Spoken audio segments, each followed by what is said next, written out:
Bom dia, gente. Deixa eu começar aqui. Eu sou aluna, estou no mestrado, a orientanda da Gabriela. Estou ainda em fase de produção do projeto final, né? Ainda não qualifiquei, mas estou quase. E o que eu vou apresentar para vocês é o que eu tenho pesquisado nos últimos tempos. Fiz um artigo agora sobre isso, meio que iniciando e contextualizando o que eu quero estudar, né? Porque me traz muita curiosidade como que a gente fala sobre de literacia midiática, né? Como que se dá esse processo na sociedade da informação e da comunicação, né? Do que a gente vive hoje. A literacia midiática como os meus colegas já falaram, é um conceito que discute a importância do cidadão protagonista, do cidadão ativo, consciente do seu protagonismo, né? E participante das transformações coletivas, né? E que tenha habilidades, que esteja preparado para lidar com as mídias, consumir e produzir mídias, informação. É ponto pacífico entre os estudiosos que é um campo que demanda constantes revisões, constantes atualizações, muito que tange a essas habilidades, né? Quais são as habilidades necessárias para o cidadão atual? E numa dessas definições, né, a literacia midiática é conceituada como processo de acesso, análise, avaliação e produção de conteúdo. E a Unesco, ela associa muito a literacia midiática à informacional, destacando que uma está ligada à outra e que ambas independem da internet para serem necessárias, mas os estudos mais recentes apontam para um processo de se voltar para o digital, para poder discutir sobre isso. E inserido na comunicação, nesse trabalho eu vou falar muito de competência, justamente porque eu quero fazer clara menção a essas habilidades que são necessárias para o cidadão de hoje. Independente das inúmeras nomenclaturas que o campo recebe, todas estão se referindo a essa postura ativa do cidadão. E é nesse sentido que eu gostaria de refletir, né, no projeto de mestrado, porque Ferrez, vários estudiosos têm contextualizado, revisado as definições, e dois deles são Ferrez e Psitelli, que em 2015 revisitaram uma pesquisa que o Ferrez fez em 2007, e eles propuseram 6 dimensões básicas para definir que estabelece indicadores e competências que o cidadão atual deve ter para lidar com as mídias. Meus colegas já falaram, né? Estética, linguagem, ideologia e valores, processo de produção e difusão, tecnologia e processo de interação. Os autores diferenciaram, só por uma questão didática mesmo, que deram 6 nomes, mas as competências ligadas a cada dimensão, a cada uma dessas 6 dimensões, elas se interrelacionam, elas estão intimamente ligadas e se confundem, se camuflam. Então, todas elas querem dizer, estão se referindo à capacidade de compreender as representações midiáticas, como elas formatam e influenciam a percepção da realidade. Elas buscam entender, incentivar a competência do cidadão para detectar estereótipos, sobretudo de gênero, raça, etnia, classe social, que aqui para a gente vai ser muito importante nesse trabalho que eu vou apresentar hoje, cultura, religião, também diz respeito à gestão das emoções, né? Como que o espectador lida com a informação que chega até ele. Diz também respeito ao nosso processo de criar e manipular informação, sons, a partir do que a gente sabe sobre a construção de estereótipos da realidade. No geral, são dimensões que falam sobre a importância de interpretar códigos de uma mensagem. Aí eu fico pensando, né? Interpretar como, né? O que deveria abarcar? Como que essa interpretação vai ser, de fato, uma interpretação de qualidade, né? Quando a gente coloca uma obra de arte, quem fala muito é o Gomes, né? Em 2004, ele fala isso. Como que a gente vai... Quando uma obra de arte é colocada em objeto, ela tem que ser objeto do apreciador para ser carregada de significância, né? Então, eu fico pensando, se que é a proposta de hoje. Se as competências enunciadas por essas 6 dimensões de Ferrez-Psitelli forem aplicadas à análise fílmica documentária, essa interpretação do espectador, esse processo de apreciação, de reflexão diante da obra, pode ser um estímulo à literacia midiática. E eu escolhi documentário porque o Rodrigues, né, em 2010, ele fala que essa ânsia de realidade construída e alimentada por anos, por mais de um século, do documentário, faz com que, inclusive pelas inúmeras nomenclaturas que remetem a essa realidade, aos compromissos das imagens, né, como cinema verdade, cinema da realidade, cinema direto, faz com que a gente tenha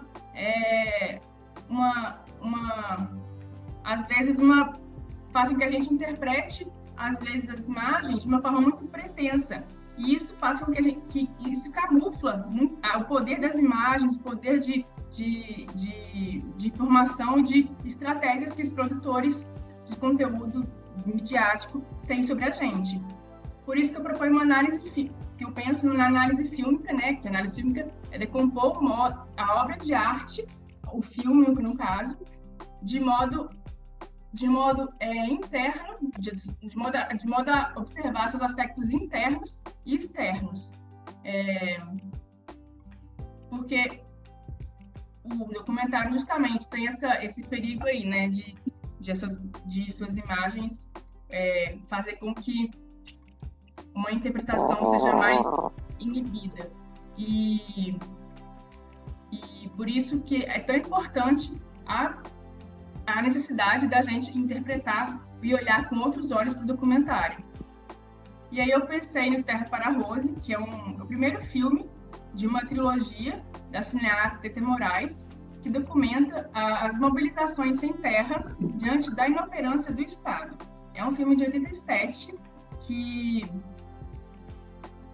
retrata muito o começo do MST no Rio Grande do Sul, mas não fala muito sobre o MST, coincide, mas fala mais sobre Terra para Rose, sobre a reforma agrária. E eu escolhi essa trilogia porque ela faz um recorte temporal da reforma agrária no Brasil. Eu acho que a partir disso, a gente pode... E também o contexto do documentário, né? Foi um filme que foi lançado em 85, 87, muito naquele boom de repressão formal do documentário.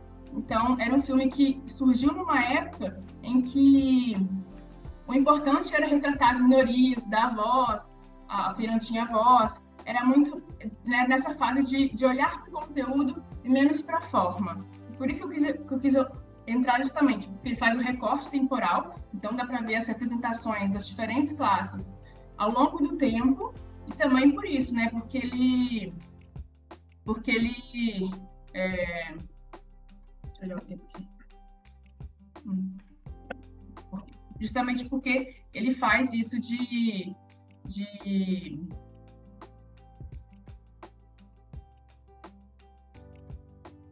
não se preocupar só com a forma. Ele está nesse contexto de falar muito do conteúdo, né? De mostrar muito conteúdo e trazer um discurso.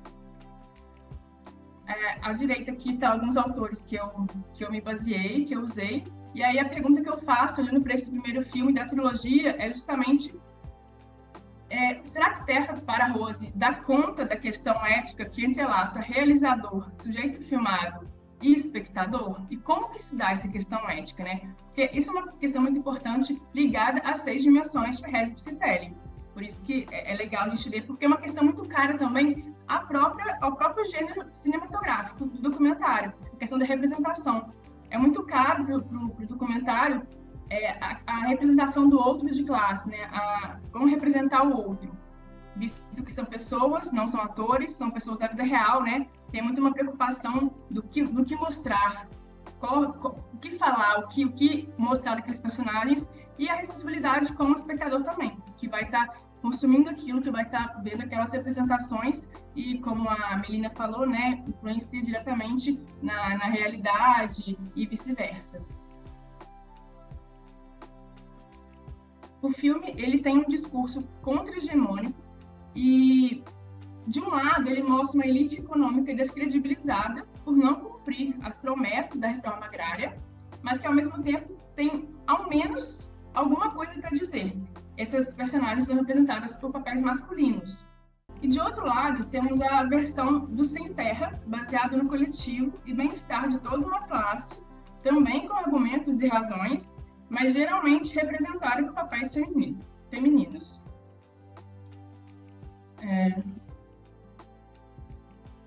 A subjetivação do coletivo na figura das mulheres, no filme, é uma ferramenta de descriminalização do movimento que garante a humanização da reforma agrária, da luta pela reforma agrária, e tenta anular qualquer possibilidade do reforço do que é comumente mostrado pela mídia dominante.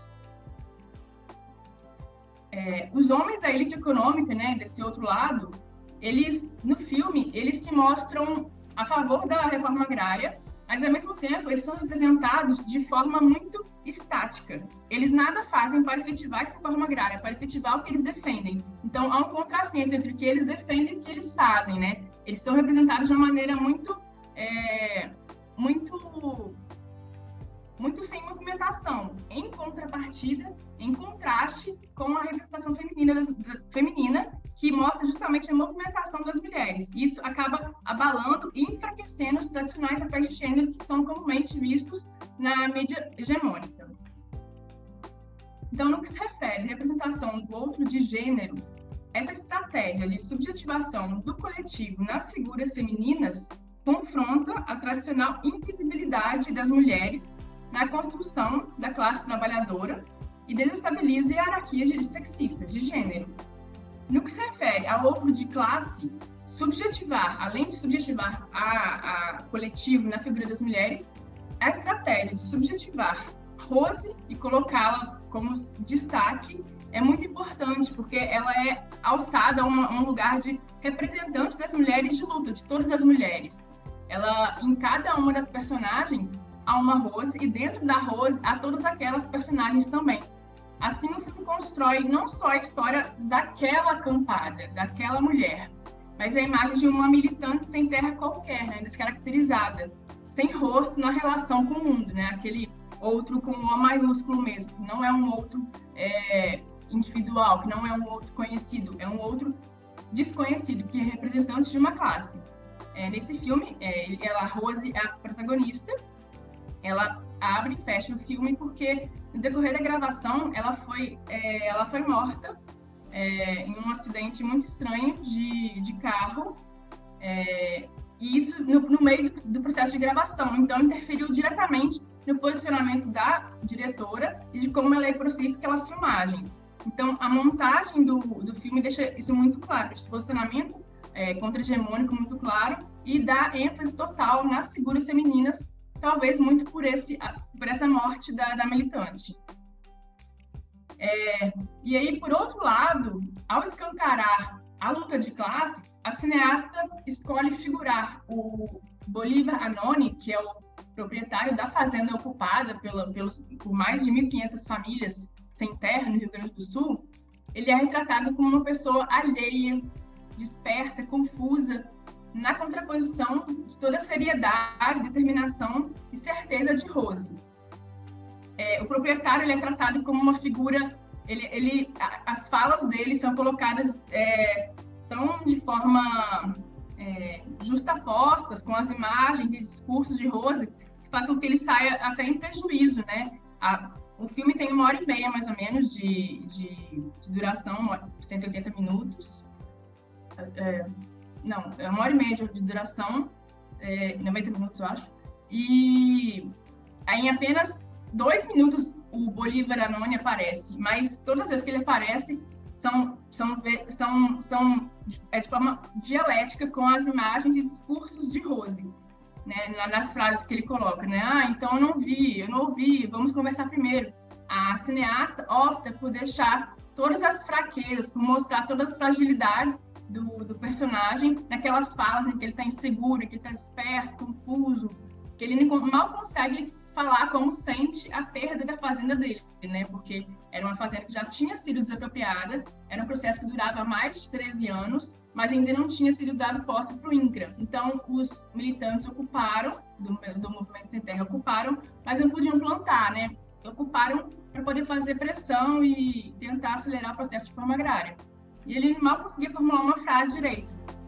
E a cineasta optou por representar o proprietário dessa forma, justamente para escancarar essa luta de classes, né? Não só para firmar esse posicionamento da contra-hegemonia, não só para reforçar, dar foco e protagonismo às mulheres, mas também para escancarar essa luta de classes. Da burguesia, dono do latifúndio, e da classe trabalhadora está tentando uma reforma agrária. E aí, então, né, o choque das imagens, não só nos discursos, né, mas o choque das imagens colocadas de forma dialética, principalmente na primeira sequência, mostra muito essa luta de classe, essa dicotomia. A luz, a posição, a Rose sempre mais colocada em iluminação mais escura, no chão, o proprietário sempre de forma mais sentada, na sala confortável dele, a Rose sempre refutando o que ele fala, sempre contradizendo o que ele fala, e, né, a partir da primeira cena, a cineasta já se coloca a favor das mulheres, a favor do movimento, e aí isso vai se reforçando ainda mais por essas imagens dialéticas, discursos dialéticos que são colocados, choques de imagem que são colocados ao longo do filme, né? Que comprovam ainda mais a desarticulação, não só das figuras masculinas, mas que antes ainda tinha algo a dizer, como também do proprietário, que, além de não ter nada a dizer, é extremamente frágil diante de toda a determinação de Rose. Nesse sentido, a reflexão ética no documentário colocada pelo Bill Nichols e o alcance efetivo que o documentário proporciona para o espectador, ou deveria proporcionar, né, a responsabilidade das imagens, do discurso, discutida por Guimarães e Lima, me faz pensar muito que a representação do Anoni, né, das 8 vezes em que ele aparece, em metade delas, o realizador deixa transparecer um outro, né, aquele outro, um homem maiúsculo, sem rosto, né, como peguei lá do Bauman, que prejudica a imagem do homem e do que ele representa. Então, por mais que eu ache que ele realmente representa uma classe burguesa que é de fato confusa, que é de fato dispersa e deslocada, a cineasta faz isso de modo com que ele acaba prejudicando a classe que ele representa, acaba estereotipando de forma ruim a classe em que ele representa, né? Ele está ali como uma mise-en-scène. A cineasta deixa ver uma mise-en-scène perdida e sem voz. Se antes as figuras masculinas tinham um discurso, o Anoni nem um discurso ele tem mais. Ele tem o latifúndio, mas não tem um discurso, não tem uma postura, não tem uma determinação.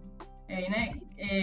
Ele fica muito em desvantagem em relação a Rose e a tudo que ela representa do movimento. Luma, já deu os 20 minutos. Se você puder ir finalizando. Sim, e isso é muito importante justamente porque essa reflexão ética no documentário, né, a gente começa a pensar o que os espectadores pensarão dos sujeitos filmados, como vão julgá-los, que aspectos da vida do outro o cineasta deve revelar. E ainda que eu concorde que essa representação do proprietário faz jus à classe que ele representa, talvez não seja uma boa, assim. Por isso eu quis pegar também esse documentário, porque olhar para os pontos bons, para a contra-hegemonia que faz, para o protagonismo das mulheres, é muito importante, mas olhar para as representações que fogem do que a gente acredita, é muito importante também, e é isso que faz a gente estimular a nossa consciência crítica diante do audiovisual. Então, no caso do filme, refletir sobre os códigos usados na figura do dono, mais do que entender o discurso que o filme traz, é também questionar a ética e os estereótipos usados na representação desse sujeito. Por isso que eu acredito que conscientizar-se das estratégias utilizadas por esse filme, né, e lançar uma leitura crítica sobre ele, é também estimular a consciência crítica em relação à literacia midiática, estimular a literacia midiática. Obrigada.